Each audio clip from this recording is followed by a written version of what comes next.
Salut tout le monde. Alors j'espère que vous allez bien.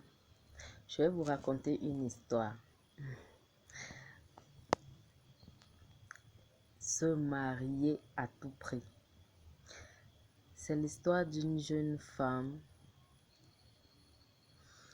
qui n'a pas été scolarisée et qui avait pour enseignement une femme doit se marier à tout prix. Donc quand tu as un certain âge, tu dois te marier. Alors cette jeune fille avait déjà commencé à connaître les hommes. Elle avait déjà fait un premier enfant au bas âge et l'opportunité de se marier est arrivée. Alors, bam, elle sauta sur l'opportunité. Mais alors, quand tu es jeune et que tu reçois pour enseignement une jeune femme est faite pour se marier. Quand on est jeune, on doit se marier et que tu fais un mauvais mariage. C'est là où tu comprends que, parce que déjà on te fait croire que quand tu te maries, ça veut dire que tes problèmes sont finis. Et moi, cette jeune femme pensait que quand on se marie, les problèmes sont finis. Quand on se marie, on vit comme une princesse. Quand on se marie, on est une princesse, quoi. Et voilà, elle va se marier à 19 ans. Waouh! Vous n'allez jamais croire la suite de l'histoire. Alors, les premières années, le mariage se passe bien. Les choses sont bien. Et quelques 2 ans après, tout change. C'est là où elle commence à comprendre que le mariage n'est pas un conte de fées. Le mariage est beaucoup plus que ce qu'on nous fait croire. Alors elle commence à vivre cette vie difficile.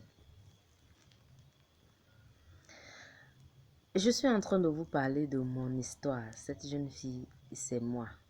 Oui. Pour ceux qui ne me connaissent pas, je suis Victorine Mengue. Mon vrai nom est Nouniboué Victorine. Victorine Mengue, c'est le nom que j'ai reçu au sud. Donc, je me suis mariée à la fleur de l'âge. Je n'avais que 19 ans quand j'ai rencontré ce monsieur qui m'avait promis le ciel et la terre, qui m'avait dit je vais t'envoyer à l'école, je vais t'épouser, tu serais ma femme de retraite, tu serais... Oh là là. Mais alors, quelques années après, je me suis rendu compte que ce n'était pas ça du tout.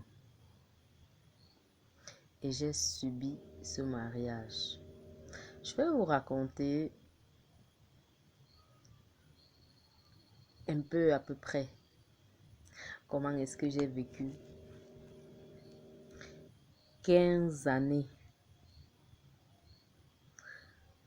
dans un mariage qui a fini par... Waouh, je ne sais même pas comment est-ce que je vais vous dire ça. La fin était vraiment catastrophique. Vraiment catastrophique. Donc, pendant tout ce temps, je sentais que je n'étais pas à ma place. Je n'étais pas là où je devais être. Mais bon, tout le monde me disait, quand on est marié, ma fille, on doit supporter. Le mariage n'est pas facile. Tout ce que tu vis là va passer à un moment donné. Et du moins, tout le monde me disait, il faut supporter, il faut supporter. Je supportais parce que déjà, il y avait des enfants à l'appui. Mais franchement, ça n'a pas été facile. Déjà, je suis une jeune femme qui a appris à se battre très tôt. Très tôt, j'avais commencé avec des petits commerces, des petites formations. Vraiment pas approfondies, mais vraiment, j'étais vraiment à fond dans ce que je faisais, des petits commerces. Je me rappelle, il y a un petit garçon qui a dit un jour que, aïe, la tante ici, qu'est-ce qu'elle n'a pas encore fait dans sa vie? Elle a déjà tout vendu. Elle a vendu les œufs, la banane. C'est lui qui citait en fait tout ce que j'avais fait. Et puis je me suis dit, oh mon Dieu, donc c'est ça en fait que je fais. Beaucoup de petits commerces. Et ça m'a vraiment beaucoup aidé dans ce mariage parce que si j'étais pas battante, je sais même pas si j'allais supporter, si j'allais faire 3 ans dans ce mariage. En fait, j'ai euh, j'ai fait 15 ans dans ce mariage parce que j'étais une battante, parce que j'étais celle-là qui rapportait aussi sa part à la maison jusqu'à ce que à la fin ça devient genre c'est moi qui assumais à 60%, mais vraiment 60% la maison. Et sans toutefois qu'on le reconnaisse même. Donc, comme je disais, je vais vous expliquer petit à petit ce qui s'est passé pour l'instant. Et je vais d'abord arrêter comme ça pour le temps de souffler un peu. Donc, on se revoit dans une prochaine vidéo. Bye bye.